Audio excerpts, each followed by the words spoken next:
Hey YouTube, welcome back to Revd Kicks. For today, we have a comparison of the Hoka Clifton 9s and the Nike ZoomX Invincible 3s. If you find this content useful, please consider liking and subscribing. It really does help the channel, and it really does show me that I'm really providing the content that you are looking for and that you want to see. So without any further ado, let's get at it. On the left here, we have the Hoka Clifton 9s, and right hand side, obviously, we have some Nikes. These are the Invincible 3s. Both were recently released, and both are known for their cushioning. So we're just going to go through a few areas of each shoe to help you understand the differences and similarities, and hopefully to help you make your decision on your next running shoe. So let's take a look at the uppers.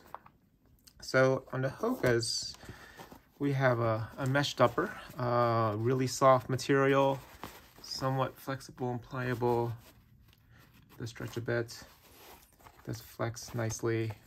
Breathing is decent, though the vent holes aren't as obvious. They are meshed there, you can see them here.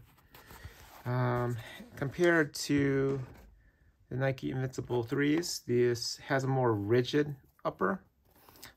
It is Flyknit still, but it holds its shape with these rigid ribbing things you can see there.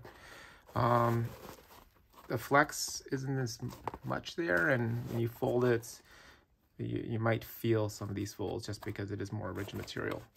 And in running, I did notice that this pops up a little bit more, as you can see, during that flex. So that's the uppers, outsoles and midsoles. So when you look at both models, you know, take a look at the bottom, you can see that the Nikes tend to get skinnier around the midfoot here, and the Hokas stay a little bit wide out here. But in the forefoot, the sole is actually a bit wider, not a bit wider, slightly wider than in the Hokas, as you can see. I'm using my thumb to kind of keep it even.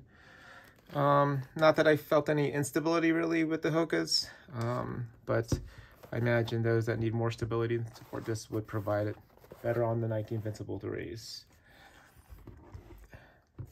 The heel tabs on both models differ. As you can see, we have the swept design on the Hokas here, and with the Nikes we have a pull tab and it closes in. Personally, I do like the swept version here. I can pull these to pull my shoes up, and with Nike, you have standard pull tabs you can stick your fingers through if you can, and use it to pull up to your shoe up. Now the cushion on both. Cushioning on these guys are the key.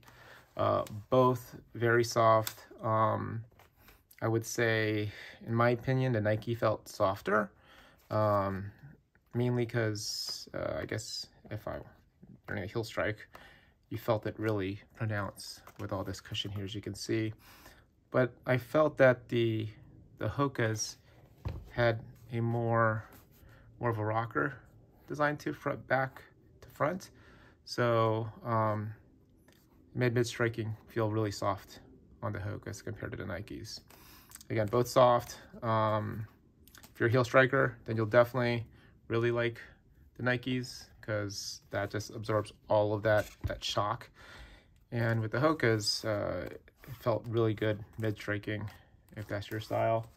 And then the rock on these really was more noticeable, in my opinion.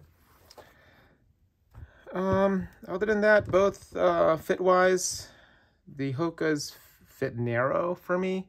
Let me look wide. I know they come in a wide version. I may have to try that version out and hope it's not too wide, but on the Hokas, I feel a bit of pressure on my lateral side here. Enough to notice. And for Nikes, which generally fit really well for me, not at all. These fit perfectly fine. I usually like this shape of a skinny midfoot design here, and going out wide with a more skinnier heel, as you can see. Opening, it's a lot rounder on the Hokas than it is on the Nikes. All right, well, that's about it. Both really good shoes to me. In terms of cushioning, the Nike wins out. In terms of upper comfort, I would say that the Hokas are better, as well as with the heel tab design for me. Anyway, I hope you found this useful. Appreciate your time, appreciate you, and be blessed.